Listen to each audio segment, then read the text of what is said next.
Hi, welcome back to Making It with Minglet. Today I'm working in my scavenger hunt 2025 journal, and I am on prompt 100. Now I have skipped around, but I want to share this one with you because I didn't read the instructions. I just saw cutout circles to expose the following page. And when I thought cutout circles, I wanted to put book pages behind it. So that's what I did. And then I thought, well, if I can do that, why can't I circle a word in each circle and use that to make a story? So, sometimes when we talk about holes, we think about rabbit holes. And we use that term loosely to kind of explain how we get from one point to the other. Sometimes we go from point A to point B. Then sometimes we have what we call squirreling, where you're just kind of all over the place. And so it just made me think, well, if I can use this format, I could get very creative. I could write a story. So sit back, I'm going to read it, and I have used all of my words. Let me get my list here. Blah, blah, blah, blah. It's among the mess that's here on my desk. Oh my gosh. I am so disorganized at this point. I spent all weekend at the racetrack. We were able to go to the Winston Clash, and that was in Winston-Salem, which is that is my hometown. And it was awesome. It was a big deal for our area, and NASCAR brought it, and if you got to see it, I was there live and in person both days. But I was exhausted by Monday. I tried to get a video up on Monday, but I was too tired. By the time the physical therapist came, I was done. So here we go. Now that I've squirreled slightly, I'm going to read you my story. My words are nuzzling, cats, friend, box, were, mountain, acquire, give, lizards, tapestry of my life, sun, one dog, horse, wild, and I'm scared.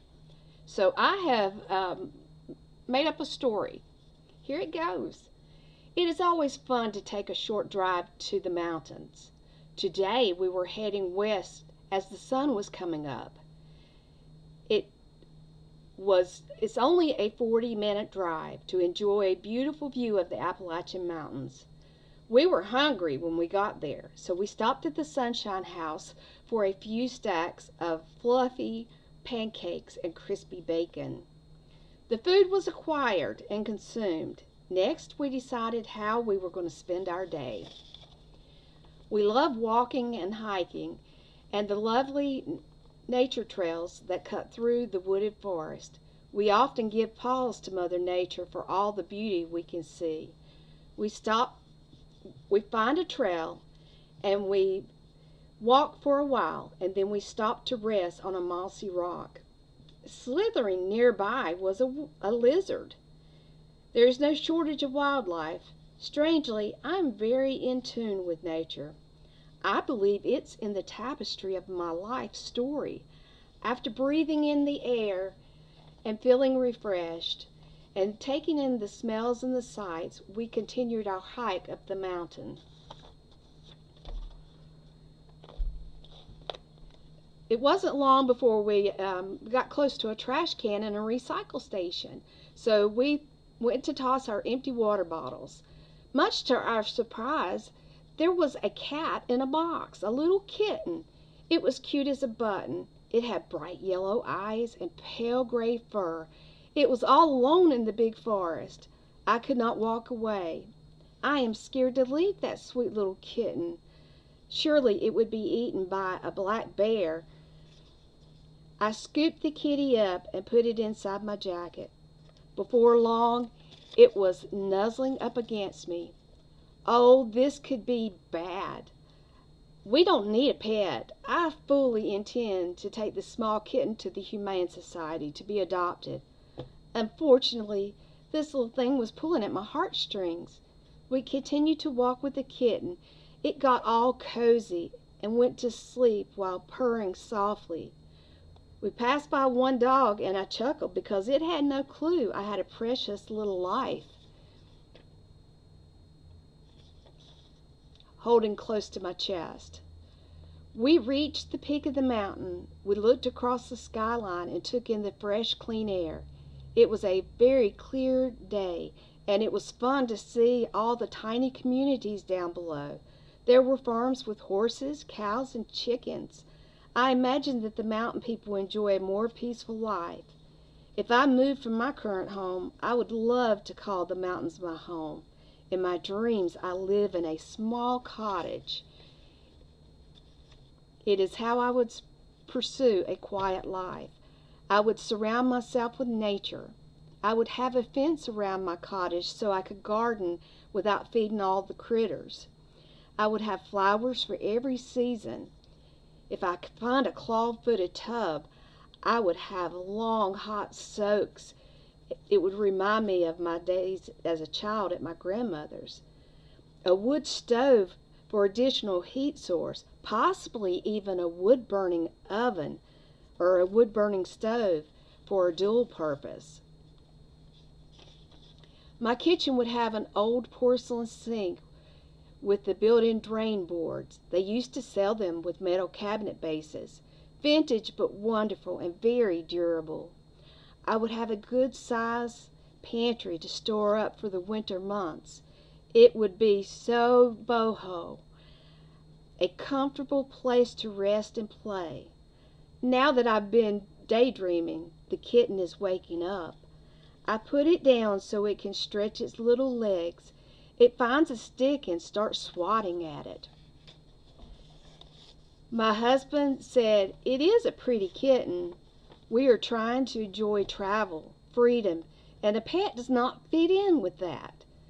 After the kitty played for a bit, it found a bug and started chasing it.